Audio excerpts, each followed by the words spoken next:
Olá, estou aqui entrando aqui na live, preparando a nossa live, né? Olá a todos, com a professora Anadi.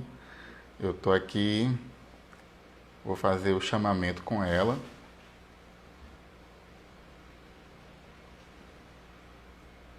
Só um momento.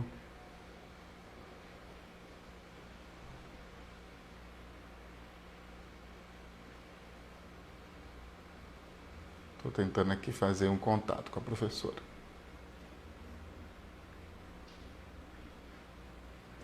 Isso. Pronto. Aguardar a professora entrar. Aguardando. Bom dia, Nadi. E professor, Se a senhora puder virar seu celular, agora, vira aí. Isso! é por Que causa do satisfação, fone. tá ótimo. Satisfação conversar com a senhora. Tá me ouvindo bem? Tô ouvindo bem.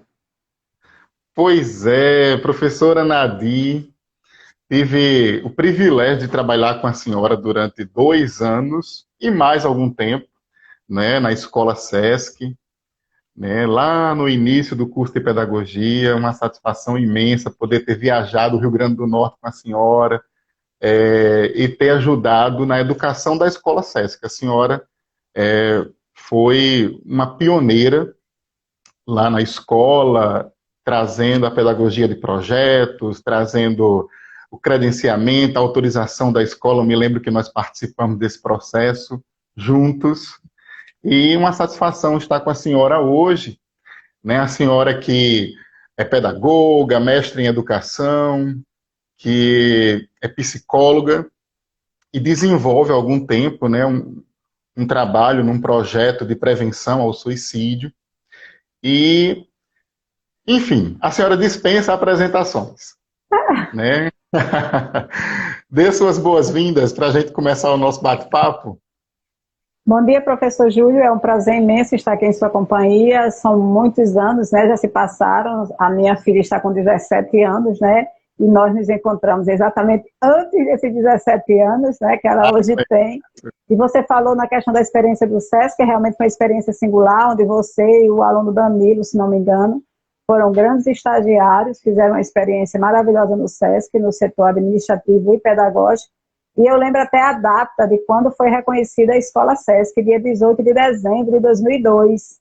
Porque Olha 2003, só, exatamente, 2003 eu me desliguei de lá, por questões bastante peculiares. E eu lembro bem dessa data, e foi uma grande luta, realmente. Quantas idas e vindas da Secretaria da Educação do Estado para conseguir fazer com que a Escola SESC deixasse de ser apenas um local para receber filhas de comerciantes, né, de comerciários, para ser uma escola formal, com professor recebendo o nome de professor, com todos os direitos trabalhistas de professor, você lembra bem disso?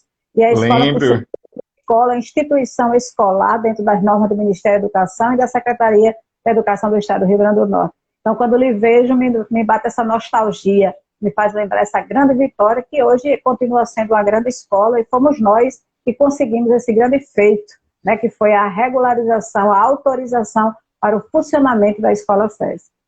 Foi sim, eu me lembro que nós saímos com o PPP debaixo do braço, atravessando ali a Avenida Salgado Filho, né, para a Exatamente. Secretaria da Educação, com as Exato. documentações, íamos e voltávamos e refazíamos, íamos e voltávamos e refazíamos. Então, eu fiz um memorial recentemente para a universidade e eu coloquei essa experiência da Escola Sesc. Eu me sinto muito honrado de ter participado da história desse credenciamento e dessa autorização para funcionamento da Escola Sesc no estado do Rio Grande do Norte, juntamente com a senhora, Com certeza.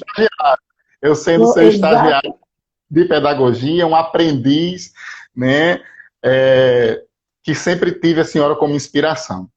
Pois é, Lembro. professora, hoje nós nos propomos a conversar um pouco, e eu mais querendo ouvi-la, sobre esse período, né, que estamos passando, esse período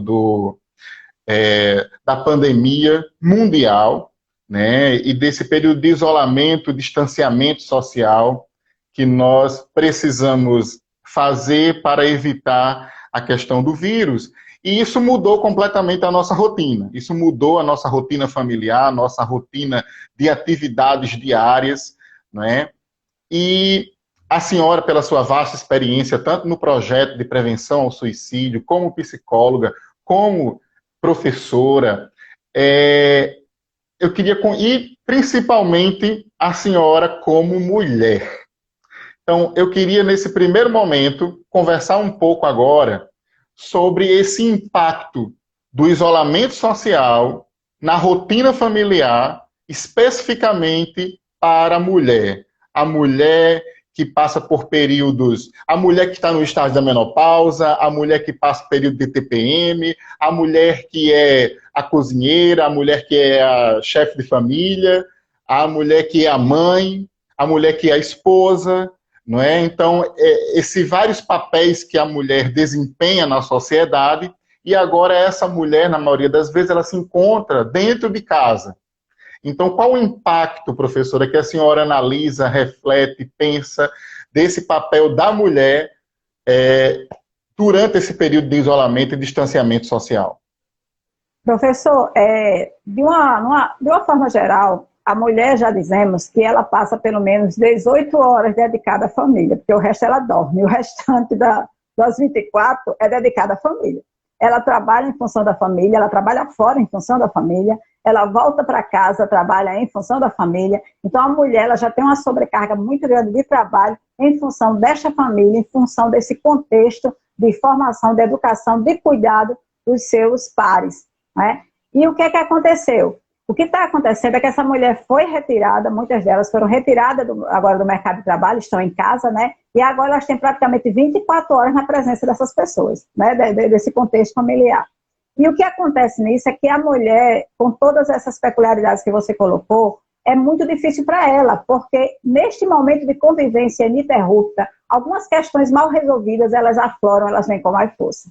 Né? Isso é uma coisa que a gente não pode negar.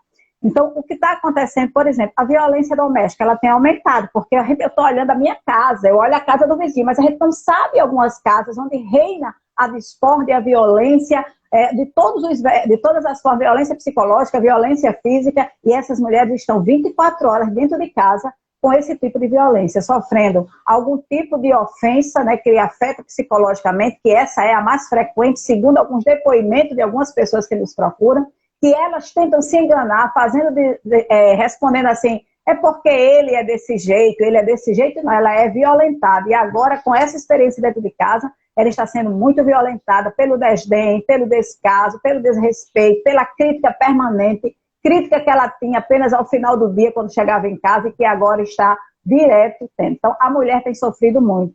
Outra mulher que tem sofrido também muito é a mulher que trabalha em casa quando... Vamos dizer assim, quando há um trabalho que ela tem que usar essa estratégia do home office, né, como é a linguagem que está se usando agora. Então, o que é que acontece? Ela tem o menino em casa, ela tem a criança, ela tem o marido, ela tem os afazeres domésticos e ela tem as responsabilidades que ela tem que cumprir dentro do espaço de sala de casa. E isso tem perturbado por demais essas mulheres, né? E fora essa questão aí, nós temos também as mulheres que precisavam trabalhar fora, que são autônomas, né, que vendiam seus perfumes, vendem suas roupas íntimas, né, que precisam sair e que agora estão, além de sofrer a convivência devido a esse tipo de violência, elas ainda não podem se deslocar para conseguir aumentar a sua renda. Então, realmente, a mulher é uma das pessoas que está mais sofrendo com essa questão da pandemia. E aí vem nós, professores, vem a questão da escola.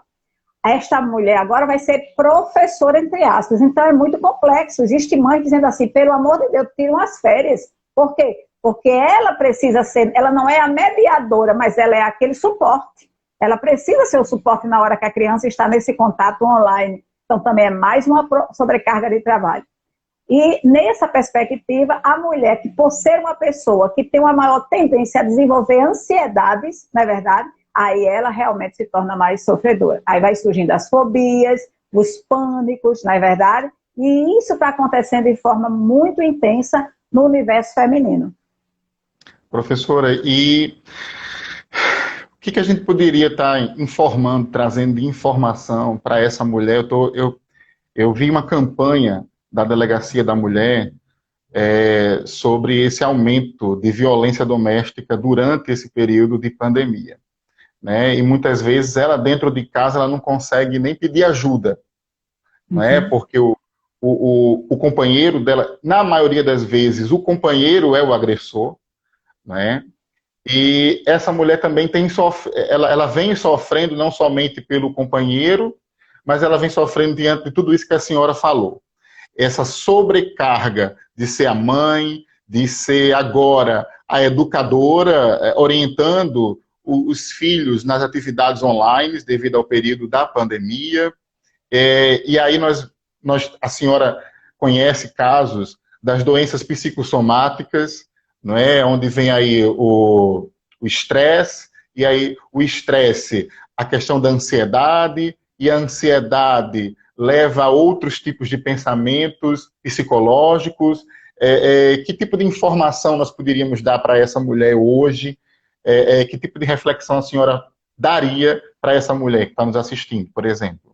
É bem interessante porque algumas pessoas veem, quando as pessoas pedem uma sugestão para um tipo de problema como esse, eles pensam que a solução é como se fosse assim, uma garrafa que tem uma rolha e você puxa a rolha e resolveu o problema. Não é assim, né? Requer todo um processo. No entanto, a gente pode dizer, dar algumas sugestões. Eu sempre digo que eu sou muito a favor da questão do autoconhecimento.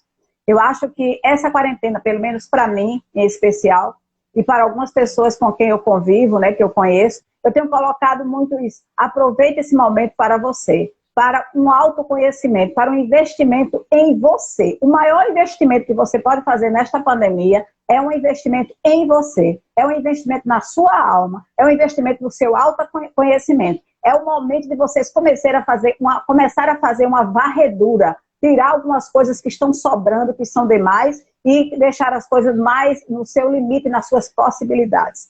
Eu digo que quando nós estamos no mercado de trabalho, quando nós não temos uma oportunidade como essa, né, de ficarmos nessa situação, a gente sempre vive numa busca incessante, busca do melhor emprego, busca do reconhecimento, busca do trabalho, busca do marido, a gente vive buscando de uma forma insana, né? Esse é um momento que a gente não tem como ir para grandes buscas, nós temos que investir em nós. Eu sempre digo que uma das coisas que as mulheres têm que parar para pensar é nela, quem sou eu, o que é que está de mais em mim, o que é que tem de menos, o que é que está me faltando e o que é que está sobrando. É a minha revolta que está sobrando, né? São as minhas angústias que estão sobrando, é a minha ansiedade que está sobrando, é a minha cobrança do mundo que está sobrando, é a minha subserviência que está sobrando, que é o meu desamor, é a falta de amor próprio que está sobrando em mim. Vamos ver isso aí, esse é o tempo, esse é o momento, porque você vai estar com pessoas que dependem de você, que convivem com você, que você escolheu para viver e que de repente elas não estão lhe trazendo os verdadeiros benefícios que você merece. Então, neste momento é necessário essa autoavaliação, é acordar pensando em se conhecer, investir em você. Se está gorda, faça dieta, se está triste, procure assistir coisas que alegram. E uma das coisas que nós temos que fazer, fugir das informações que nos maltratam. Vamos parar de buscar as informações que nos maltratam. Nós somos viciados em buscar as informações que nos maltratam. Ora, se tem alguém que não gosta de mim, que fala mal de mim, vai pra quê? Tu vai pra rede social, ficar olhando e lendo se a pessoa tá falando de tu. Cara, isso é um problema que agora é dela. Vai investir em tu. Isso não te agrega nada, nem te acrescenta. Então, eu sempre coloco muito isso. Vamos buscar ver o que está sobrando e se desligar disso aí. A questão da pandemia mesmo. Tem pessoas que, quando eu abro o WhatsApp, ela soube que morreu fulano, não sei quantas mulheres, não soube, nem quero saber, estou rezando para que não morra ninguém. Não é verdade? Estou rezando para que encontre a vacina, que se resolva essa questão. Esse é o meu projeto de vida. Mas isso é que eu posso colocar neste momento. É esse autoconhecimento, né? E essa busca, evitar essa busca incessante por notícias que não vêm agregar. Que, pelo contrário, vai te deixar ansiosa, cada vez mais ansiosa, e só vai te levar para situações de um adoecimento, com certeza. Isso mesmo, Anaди. E assim, quando você falou na questão do autoconhecimento, dessa autovisitação a si mesmo, e aí eu quero abranger agora não somente o público feminino, Uhum. mas o ser humano como um todo. Esse tempo de isolamento, ele pode servir para nesse autoconhecimento, nessa autovisita que eu faço a mim mesmo, eu buscar lá no meu interior, algum tipo de, no meu interior emocional, na minha psique, nas minhas memórias, algum tipo de reconciliação com algum familiar, por exemplo, que, poxa, eu votei em tal candidato, ele votou em outro, no Natal a gente não se deu bem, e eu sou direita, ele é esquerda, e até hoje a gente parece que está vivendo uma campanha, né, de esquerda e direita, mesmo tendo passado as eleições, e muitos se degladiaram, muitas famílias, muitos laços se desfizeram, não somente por questões políticas, mas aí eu abranjo aí todos os fatores que venham ter me feito, a pessoa ter se... não está bem hoje com um parente seu. Esse momento de autoconhecimento, de autovisitação, ele pode ser interessante para eu refletir sobre essa situação, essa temática? Professor, eu costumo dizer que essa visitação não é só em função porque você é meu parente, é meu irmão, não. É porque é importante para você. E qualquer que seja, é importante para você viver leve, cara. Se eu acredito que a Terra é quadrada, cara, acredita e defenda que a Terra é quadrada e conviva com o outro que pensa diferente. Essa reconciliação, a primeira pessoa que ela beneficia é você. Porque você chegou ao ponto de compreender que o outro tem suas diferenças, não é verdade? Mas que eles têm ponto positivo que você gosta e que você não pode descartar. Eu sempre coloco assim, se eu não partir de mim essa reconciliação, se eu não tiver essa questão desse autoconhecimento, não adianta eu fazer uma farsa. Na primeira confusão, a gente se separa de novo, porque isso não foi trabalhado em mim. Então, num momento como esse, como você colocou o momento político, é um momento muito complexo, muito delicado, a gente não pode dizer. É um momento delicado, onde há realmente uma efervescência, né, de crenças, de desejos, de sonhos, de visão de mundo que foi construída ao longo da vida de cada um e que agora desabrocharam com essas duas correntes, a esquerda e a chamada direita. Né? Então, o que eu sofri, a ideia que eu tenho de vida que foi construída com os meus pais, afloraram agora. E aí a gente precisa o quê? A gente precisa realmente fazer uma reconciliação conosco. A gente precisa não apenas se ver como alguém que opina sem pensar. Né? Alguém que opina porque os outros disseram. Alguém que opina porque o prefeito da minha cidade pensa assim. Alguém que opina porque o vereador que eu votei pensa assim. Alguém que opina porque a professora Nadia é minha professora e pensa assim. Não, vai ver o sentido disso aí. Tenta juntar, faz uma horizontalização das informações. Depois que tu fazes isso, tu vais ter condição de conviver com outra pessoa. Eu costumo sempre dizer, professor, que existe uma diferença entre entender e compreender. Eu posso até estar sendo ignorante, mas eu sempre digo isso. Entender é racional, explicou, você entendeu. Se você me explicar agora um logaritmo, eu vou entender. Agora, compreender esse troço, eu acho que eu nunca vou compreender, porque me faltam elementos na matemática e tantas coisas da matemática que eu nunca vou compreender. Assim é o ser humano. Entender um fenômeno, pandemia, todo mundo entendeu, é perigoso, é complicado. Todo mundo entendeu, tem que usar máscara, entendeu. Agora, compreender a dimensão de uma questão dessa, a dor de quem está do outro lado, a dor de quem está passando pela experiência, que requer muito mais coisa, não é verdade? Então, para eu desenvolver a minha capacidade de compreensão, é necessária essa reconciliação com as minhas dúvidas, com os meus sentimentos mais duros, mais severos. É necessário você ir lá, ver a tua dureza, a tua radicalidade, né, teu desejo de não compreender, de só entender. Eu entendi e pronto. É necessário essa viagem, essa reconciliação. Feito isso, fica mais fácil conviver com a outra pessoa. Então, quando eu digo assim, faça as pazes, não. Primeiro veja se você está em paz com você. Porque senão você faz as pazes porque o professor Júlio pediu, porque a professora pediu, porque a mamãe pediu, porque o marido pediu. Faça as pazes porque você está em paz com você e você está pronto para ir conversar com o outro. E mesmo que ele diga as maiores aberrações, você compreender, sorrir e continuar. Porque você compreender e mudar é uma questão sua. Agora o outro depende dele. Então você não pode garantir. Tem gente até que diz assim, se o outro mudar, eu mudo. Não existe. Mude você, meu amigo. Pare de buscar que o outro seja diferente. Mude você e o outro seja o que quiser e quando quiser melhorar, que melhore. Exatamente. Que coisa, que riqueza. que riqueza de informações que a gente para pensar e a gente percebe que realmente, se nós não mudarmos a nós mesmos, nada vai mudar lá fora, né? Eu tenho que me aceitar do jeito que eu sou, né? Eu tenho que aceitar e compreender as minhas crenças, né? E saber que essas minhas crenças, esses valores são meus, não são seus, né? Esses valores são os meus. Essas crenças são minhas, não são suas. Então, quando eu tenho a compreensão disso, eu consigo conviver melhor com quem pensa diferente. Porque seria muito chato também, professora, conviver com vários Júlios, com várias Anadis, pensando tudo a mesma coisa. Olha que chatice seria se todo mundo pensasse igual, se ninguém tivesse opinião diferente, se ninguém tivesse divergência, seria muito chato. A senhora não concorda? Eu sempre coloco uma frase assim, eu adoro escrever, né? Minha paixão, eu tenho verdadeira compulsão, eu adoro escrever. E tem uma frase que eu sempre digo, eu já dei uma palestra sobre isso, que eu digo assim, quem reconhece sua dor e cuida, não cria ferida nos outros. Quem reconhece sua dor e cuida, não vai criar ferida nas outras pessoas. Isso é uma coisa que a gente precisa ter esse cuidado, reconhecer nossas feridas. E aí, quando a gente reconhece nossas feridas, a gente começa a compreender que os outros têm a dele. Ele também tem suas, como diz no Nordeste, suas perebas, não é verdade? Uhum. Suas perebas também. Então, isso para mim é super importante. E eu tenho me preocupado muito com isso hoje, como eu trabalho muito com mulheres, por isso que eu entro sempre na questão das mulheres, o que mais me preocupa hoje no universo feminino é a ansiedade, é a busca, porque a sociedade ela estabelece um modelo, vai construindo, né? Um modelo. E a gente quer, a todo custo, entrar no modelo que não é seu, não tem a ver com você. Então, nós, por exemplo, quando começou essa quarentena, eu recebi várias mensagens que diziam assim, vamos sair tudo gordinho.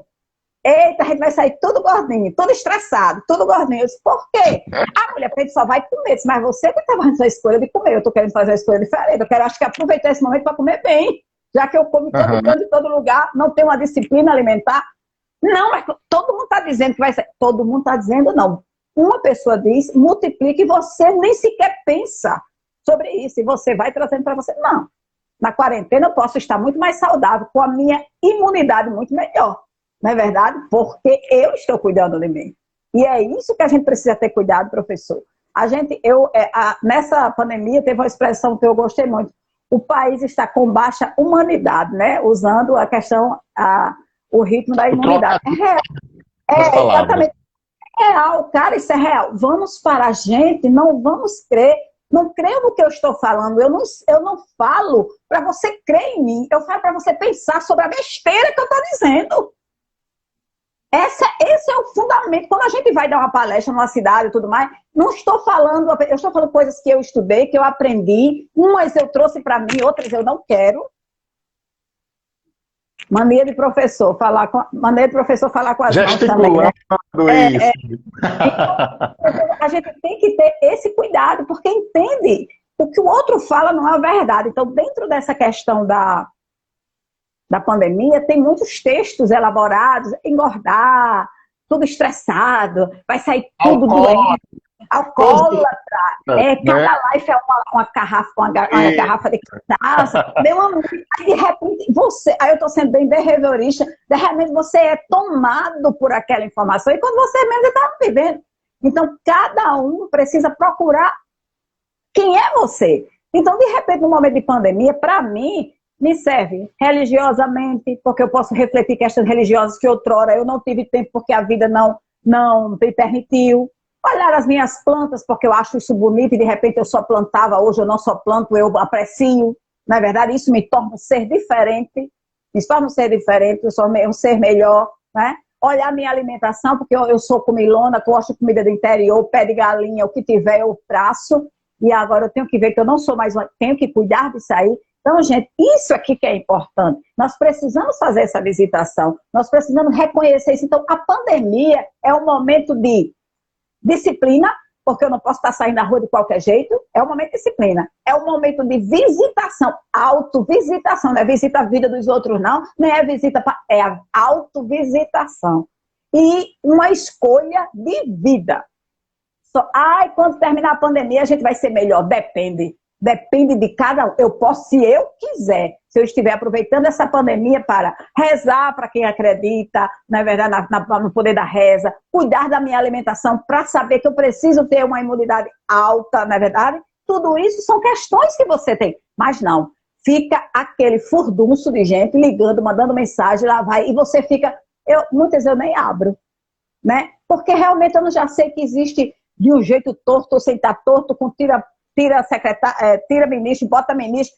Mas existem pessoas sensatas no meio desse povo de grande complexidade que estão pensando de forma correta, e eu estou aqui torcendo com toda a minha espiritualidade, com toda a minha fé, de que isso vai ter uma resolução para que eu, minha casa, meu vizinho, meu trabalho, os alunos, a vida social continue acontecendo. Porque nós somos seres sociais. Nós somos seres sociais. Essa é uma característica basilar. Se eu não viver com o outro, eu vou sucumbir, eu vou enlouquecer, porque eu preciso do outro que me acolha, que me escute e que me valide você. Você é uma boa professora, você é uma má professora. Eu preciso disso, todo mundo precisa disso. Então, eu fico muito preocupada. Aí vem a questão da ansiedade, que é algo muito grave. Mas, professora, estou muito ansiosa. Ansiosa, todos nós estamos, todos nós somos ansiosos. Porque todo ser humano é ansioso. Nós nascemos com ansiedade. Porque a ansiedade que nos permite o quê? Ir à frente, planejar, ir em busca do nosso... A ansiedade ajuda. O que a gente não pode é nos permitirmos o quê? A somar, acolher um bando de informações esdrúxulas, informações muitas vezes violentas, não é verdade? Cheias de fake news, porque o fake news é uma violência à nossa inteligência, é uma violência à nossa inocência. O fake news é uma violência à nossa inocência. Porque a gente acredita em você. Se você usa da minha crença para criar fake news e me enganar, você está me violentando, está violentando a minha inocência. Não é verdade? Então a gente vai acolhendo e daqui a pouco você desenvolve uma fobia, daqui a pouco você está tendo um ataque de pânico. Por quê? Você não consegue suportar tudo isso. Gente, avalie. O momento da quarentena é um momento de disciplina.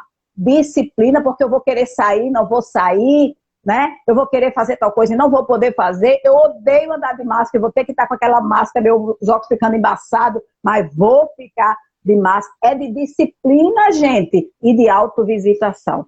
Autovisitação. Não, mas eu acho que eu queria mais uma coisa. Vai ser solidário. Vai ser solidário também. Ser solidário com um poema, manda um poema bonito, valorize uma pessoa que você ama, escreva um texto sobre uma pessoa que você gosta e mande para ela, ela vai ficar feliz. Né? Faça poesia, faça verso. Ai, não, professora, não sei o que eu queria. Pegue um pacotinho de docinho, faz, manda por quem for, para alguém que você quer. Tem um idoso na minha rua que compra pão 5 horas da tarde, pega a mochila dele e vai comprar o pão para ele, já que você é mais novo e ele é de risco. Seja solidário de várias formas. Não é só solidário postando na TV, não, nas redes sociais, não. Tem outras formas de ser solidário que ninguém nem sabe. Exatamente, professora. Muito interessante isso. E a solidariedade, ela não é só eu dar uma cesta básica ou um kit de limpeza, mas eu tenho nesse período, se evidencia nesse período, na verdade, as pessoas que moram sozinhas, por exemplo, né? Pessoas que moram sozinhas, sejam jovens, pessoas adultas ou idosas, né? Ou que estão sendo cuidadas por alguém, passam por processo, são grupo de risco, passam por processo tem cuidadores em casa, né? Então, e a família agora, a casa, ela está 24 horas em convivência com as mesmas pessoas. Né? Quando a gente conversou sobre o que iríamos conversar nessa live, a senhora colocou a questão de parecer estranho estar em família. Eu estou 24 horas agora com o meu filho, que eu só via à noite. Eu estou 24 horas agora, isso quando é possível, né? Houve uma certa flexibilização desse distanciamento social, mas muitos estão sem trabalhar, muitos perderam seus empregos, né? A gente se solidariza a essas pessoas também. E aí, assim, eu estou 24 horas com meus filhos, estou 24 horas com os meus pais, estou 24 horas com a minha esposa, com o meu esposo, estou 24 horas com os meus vizinhos, que é vizinho, é do lado, né? As pessoas estão tendo mais tempo agora para poder... O grupo da família no WhatsApp, como a senhora falou, que nem lê às vezes, nem porque é tanta coisa que chega ao mesmo tempo. E aí, como? Como desenvolver uma racionalidade nessa convivência 24 horas por dia? Como conviver, como lidar com esse impacto que às vezes a gente se sente estranho. Poxa, está todo mundo em casa, em plena segunda-feira. Está todo mundo em casa, né? E isso não é hoje, nós vamos para 60 dias de isolamento social, né? De afastamento social. Então, isso para algumas pessoas tem sido difícil, essa convivência com seus pares.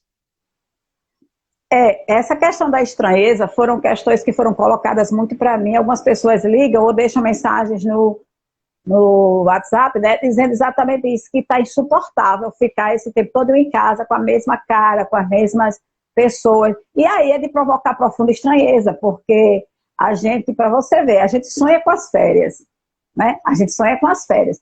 Mas parece que as férias é algo atípico, não é verdade? As férias nós vamos viver um sonho em conjunto. Parece que é algo que está fora da minha realidade, né? Quando você passa por um momento desse, que seria um momento muito bom no sentido familiar, de que eu vou poder estar sem grandes projetos, sem precisar viajar, sem precisar ter que... Só simplesmente viver a convivência familiar, de acordar com as mesmas pessoas, de dormir com as mesmas pessoas, sentar à mesa, se alimentar. Isso era para ser algo muito legal, muito... Mas aí eu recebi um WhatsApp, um vídeo que eu achei muito interessante. Primeira semana de quarentena, a mãe, exatamente a família. Vou hoje preparar um almoço muito legal, um café da manhã. É todo aquele planejamento romântico, né? Passados os dias já veio uma mãe desesperada, com abuso, já dando de chicote. Quando o menino pedia um lanche, ela dava um grito. E aí, realmente é assim, né? Porque parece, o que mais me preocupa, é que parece que o nosso sentido de família é meio virtual. O nosso sentido de família está meio Facebook, tá entendendo? E agora a gente está discutindo e vendo o sentido de família, o sentido dessa rotina que também... Ora, se eu vivo trabalhando para sobreviver com os meus pares, no momento que eu posso estar com eles dessa maneira, era para ser muito mais tranquilo, muito mais saudável, muito mais legal, porque eu vou estar, eu vou alimentar, eu vou fazer aquele almoço, eu vou cuidar da tarefa dos meus filhos, não é verdade? Eu vou me dedicar, porque esse discurso chega muito no consultório. Professora, uma grande tristeza, doutora, é porque eu não tenho tempo para minha família, não é verdade? E aí eu não entendo como é que você está tendo um tempo. Eu queria fazer as lições com meu filho. Aí, gente, a gente está vivendo o quê? A gente está vivendo o quê? Uma família de Facebook? Uma família de Instagram? Não, gente, a realidade é essa. Por que não pega esse momento para a gente agora começar a pensar que sábado e domingo necessariamente não precisa pegar o beco, não. Sábado e domingo pode ser em casa também com a família, de repente. Porque a gente não faz isso. Sábado e domingo a gente tem que ir para um canto, arranjar um canto, vai para a casa da vizinha, da avó, da só, de qualquer lugar, que é para não ficar na rotina. Gente, de repente a rotina é bom, né? E a rotina pode ser legal, essa rotina. Gente, quem parou? A gente está parando para pensar nisso? Está aproveitando para ver? Está aproveitando e pensando, quando for na próxima semana que eu estiver trabalhando, eu vou fazer isso. De manhã eu faço um café assim, no almoço. Alguém está pensando isso? Vou chamar meu marido para fazer isso, minha filha. Já tentou pensar nisso? Mas não, está sendo um fardo, né? E isso faz o quê? Isso explode dentro de casa, o filho ouve. Como é que essa criança se sente? Que é um mal. Eu tenho uma filha de 17 anos, eu digo para ela todo dia, o único benefício dessa pandemia foi eu estar com você. Esse foi o grande benefício. Porque eu estou vendo que você não é muito jeitosa para determinadas coisas, estou trabalhando aquilo que ficaram pendentes, que eu não tenho tempo de ver, não é verdade? Então, isso que a gente tem que ver, então tem que analisar o que é família para a gente, né? Se não houver este prazer em estar, se não houver este prazer em colaborar, fica muito difícil, né? E aí a gente precisa realmente ter esse olhar. É uma das coisas que eu vejo, esse estranhamento, como um colega meu, esse estranho nos provoca estranheza, né? E é isso que eu queria colocar para você. Professora Nadir, é interessante, porque a gente... Esse momento pode ser uma excelente oportunidade para a gente ouvir os nossos familiares, ouvir as pessoas que convivem conosco, ouvir o que elas realmente pensam, né? Então, Ouvir, assim, professor, ouvir a gente já ouve. Eu sempre digo isso, ouvir a gente precisa escutar. Porque escutar. ouvir, a gente escuta a zoada lá na sala, a gente só está ouvindo aquela zoada auditivamente. Precisa escutar, acolher, coisas que você nunca esperou, ou, né, escutar e de repente isso surpreende. Uma escuta acolhedora, né? Essa escuta Exatamente. acolhedora, né? De você entender o que que o outro pensa, o que que ele pensa da vida, não é? O que que ele pensa, enfim, são várias questões que podem ser discutidas durante esse momento em família, não é? Às vezes você convive com as pessoas, às vezes sim, e você não conhece aquela pessoa, né? Às vezes você convive com seu filho e você não conhece seu filho, não sabe quais são os amigos dele da internet, não sabe que tipo de jogo ele joga, não sabe como é o relacionamento dele, o que é que ele pensa da vida. Porque ele não é uma miniatura sua. Ele não é uma cópia sua. Às vezes nós, pais, achamos que os nossos filhos pensam igual a gente, né? Você Pensam trouxe, igualzinho a gente. você trouxe uma coisa bem séria. Teve uma mãe que falou comigo dessa quarentena, que ela disse o seguinte: mulher, eu estava assistindo um programa com meu filho e as opiniões dele são tristes. Eu fiquei arrasada quando eu escutei ele comentando o filme. E eu fiquei besta porque está distante de tudo que eu acredito e que eu defendo. E aí eu dei a bolinha, né? Cheguei, disse o diabo, reclamei com ele, dei. Aí o menino ficou triste, aquela coisa toda. Eu disse: olha, nós temos que desenvolver nessa pandemia, em relação a nossos filhos, duas coisas: a pergunta e a escuta. A pergunta e a escuta. Eu sempre digo que nem professor educa mais ensinando, o professor educa perguntando, porque se ele for ensinar, ele corre um risco do aluno dar um brá nele, né? Então, hoje, nós educamos perguntando. Então, geralmente, quando a gente assiste um filme, um programa, alguma coisa com um filho nosso, aquilo que para nós é ponto nevrálgico, aquilo que para nós é terrível, a gente pode dizer: ô meu filho, o que é que tu achou disso? Não é verdade? O que é que tu achou disso? Aí Uhum, vai dar uma uhum. mãe. Aí, filho, aí você pega, usa aquele conhecimento que a pedagogia chama de transversal. Aí, meu filho, né? Aí você começa a horizontalizar a questão. Isso é muito importante. E não fazer assim, como ela disse, quando o menino falou, ela imediatamente: muito bonito a sua cara. Ela começou a criar um conflito dentro de casa por causa disso. Já está estressada. Quando ela viu a opinião do menino sobre algo que ela abomina, ela perdeu o controle. Gente, esse é o momento da pergunta, da escuta. Assista o filme, assista as lives aí dos cantores. Bom, agora, o que é a grande questão é esse: tem ali uma discussão naquela cena, tem ali uma discussão naquela música, tem ali uma discussão naquele cenário que você acha que não condiz com a conduta X, social, politicamente correta, sei lá, o que você acredita como educativo. Pergunta: filho, o que é que tu acha disso aí? Como é que tu achou isso? E ele vai dar opinião. Se essa opinião te escandaliza, aí tu provoca outras perguntas. Mas filho, mas se não sei o que, não sei o que. Né? Mas filho, eu estava pensando, eu vi um caso.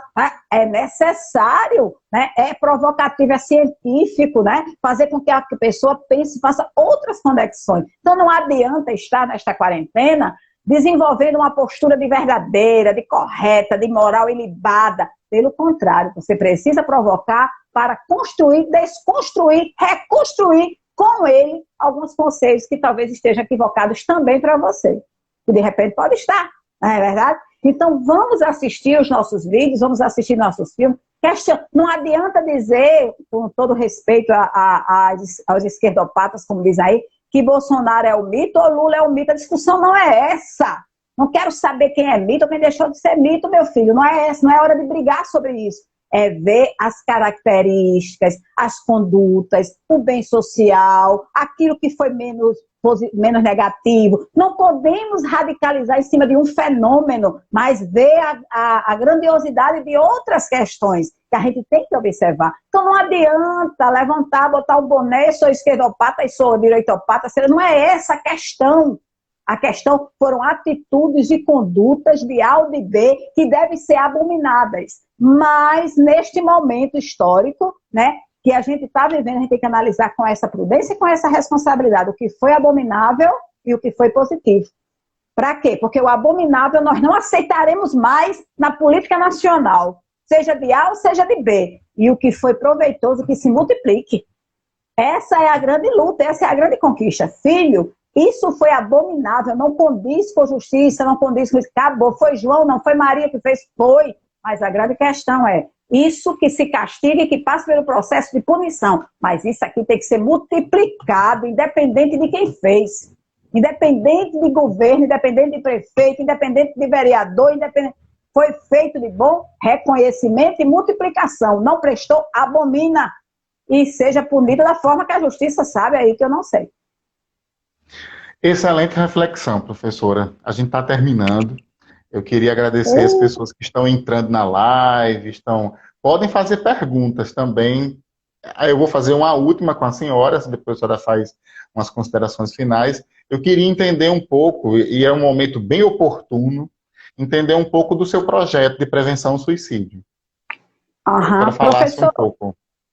Na verdade, como você sabe, eu sou uma mulher que eu sou, como eu digo na brincadeira, sou rodada, mas não sou prostituída, não é verdade? Então, eu sou uma mulher que sempre gostei, eu acho que eu nunca ambicionei grandes coisas, eu sempre ambicionei estar em comunidade, eu gosto de comunidade, minha alma é de comunidade. Eu sei disso, viu? Já viajei muito com a senhora, para os interiores, né? E a sua simplicidade é verdadeira, é verdadeira. Tá na minha alma, já comprovei isso.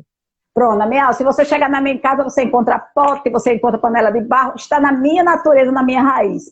Então, veja bem, a questão do projeto, quando existe uma faculdade pequena aqui chamada Facerne, e aí a dona me convidou para dar uma disciplina. E quando eu fui conversando, eu comecei a falar da questão social, e ela achou muito interessante.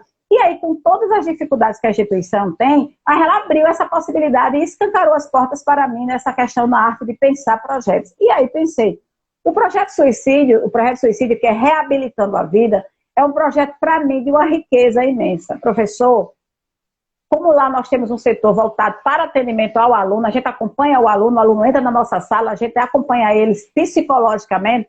Cansei de receber alunos numa tristeza profunda. Alunos com histórias que o senhor desconhece.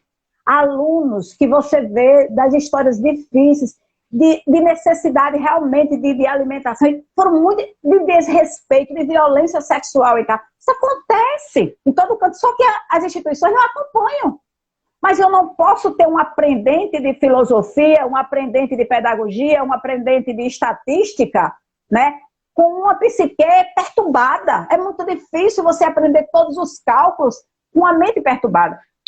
Foi aí como eu vi vários casos de pessoas querendo se matar, né? E foi quando a gente criou o projeto Reabilitando a Vida. O projeto Reabilitando a Vida, ele consiste em atendimentos ao aluno e parentes dos alunos que estejam apresentando algumas nuances na área, algum comportamento suicida, certo? E também de palestras que a gente vai dar, sobretudo no período do Setembro Amarelo, mas antes a gente também sempre vai. E outra questão é que a gente não conseguiu realizar, e queria muito, é o sonho da gente, que é a gente chama a formação, não é da pessoa com comportamento suicida, mas a formação da família, das pessoas que têm comportamento suicida, porque o sofrimento delas é imenso. As pessoas que têm um filho, uma nora, um marido, um companheiro dentro de casa com comportamento suicida, é um sofrimento terrível para essas pessoas. Ou é um sofrimento porque elas não sabem lidar com isso, e é um sofrimento porque elas findam insuflando mais sofrimento quando ela diz, você parece que é doido, que já de se matar, e tem fé em Deus. Ela desconhece, ela não tem o conhecimento do que é a dor psíquica de uma pessoa que está querendo morrer. E aí a gente criou esse projeto, e essa parte da formação é um sonho que a gente ainda não conseguiu realizar, a gente precisa de adesão, que é exatamente professores de áreas específicas que venham pelo menos uma vez na semana dar aula para os familiares de pessoas com comportamento suicida. Por exemplo, o que é a psique? Aí teria um médico voltado para essa questão, tá entendendo? Quais são as medicações, o que é depressão, quais são os grupos de risco para o suicídio. Então, uma série de disciplinas que nós colocamos, se não me engano, são 8, que tratam de questões que vão ajudar como cuidar de uma pessoa com comportamento suicida, como deve se lidar com ela, qual é a melhor forma de conviver com ela, compreende? Então, essa ação a gente não conseguiu realizar, mas se Deus quiser, a gente realizará um dia com a adesão de médicos, farmacêuticos, psicólogos e assistentes sociais. Excelente trabalho, professora. Parabéns pela iniciativa, pelo projeto, né? Eu acompanho, né, pelas redes sociais e quero de antemão, se ela sabe que pode contar comigo sempre, né? Quero me dispor também a participar do projeto, certo? E eu quero lhe agradecer por esse momento rico de conversas, Tivemos uma conversa, acho que muito salutar, sobre esse período da pandemia, né? Eu vou deixar a live salva, porque algumas pessoas estão pedindo, Vera, Joaraci entraram aí, Dalvanira, Ana Nery, muito obrigado pela audiência, Renata, né? Então, muito obrigado, Viviane. Enfim, eu quero deixar esse momento para a senhora com as considerações finais. O Instagram só nos dá 1 hora, a gente já conversou, ó, 46 minutos, acredita? Parece que foi 20 minutos, né? Enfim, mas muito obrigado pela senhora ter aceitado o convite, por conversar conosco, né? Tenho certeza que foi uma manhã de aprendizagem, viu? Então, fique à vontade agora para as suas considerações finais. Um abraço. Você ainda é professor de Parnamirim? Hã? Professor do município de Parnamirim? Sou professor do município de Parnamirim e do município de Natal também. Pronto. Então, pessoal, para o pessoal de Parnamirim, que foi sempre uma cidade que me acolheu muito bem, por isso que eu estou lhe perguntando, uma cidade que sempre me acolheu muito bem, desenvolvi alguns projetos lá, fiz a formação de coordenadores, então tenho todo o respeito à cidade de Parnamirim, um carinho especial. Estou muito grata à cidade, aos mestres de Parnamirim, aos grandes professores que de Parnamirim tem, aos cidadãos de Parnamirim, todo o carinho e meu respeito e minha admiração. Ao Estado, né, no caso do Estado, do Rio Grande do Norte, um Estado valente, né, um Estado realmente guerreiro, vem lutando da maneira dele, com os percalços, né, mas também a cada pessoa que está prestando seu serviço nas redes, na rede pública, né, no Estado, e muito obrigada, muito grata, e muita resiliência, porque nós estamos sempre nessa situação que não é tão simples ser professor da rede privada, da rede pública, não é fácil ser professor em nenhuma situação, só que cada uma tem suas peculiaridades, e o que faz a gente caminhar é esse prazer, esse gosto imenso de interagir, e todo dia poder interagir e sair com um aprendizado novo, que não existe coisa mais marcante. Eu digo que o maior momento de estrelato de uma pessoa é uma sala de aula, né? Ali você realmente, por isso que você tem que ter esse zelo pela docência, porque ali você é estrela absoluta, não tem lua, não tem sol, você é a estrela mais brilhante no céu, né, no céu lindo e maravilhoso. E eu quero agradecer, e agradecer muito o seu convite, nossa relação de amizade é de muito tempo. Quero agradecer, estou muito feliz, muito grata mesmo, e a gente pode sempre que puder estar conversando sobre temas que realmente mexem comigo, o universo feminino mexe comigo, porque eu recebo muitas mulheres, e a frase que eu posso deixar para vocês de final é a que eu já coloquei várias vezes: quem conhece sua dor e cuida, quem reconhece sua dor e cuida, não cria ferida nos outros. Eu sempre digo isso. Quando nós estamos sem dinheiro na carteira e cheio de conta para pagar, aproxime uma pessoa contando vantagem que comprou tal coisa e pagou suas contas, que a tristeza toma conta da gente. Então eu sempre digo, o problema não é quem paga, você que não tem, amor. É verdade? Tem que reconhecer.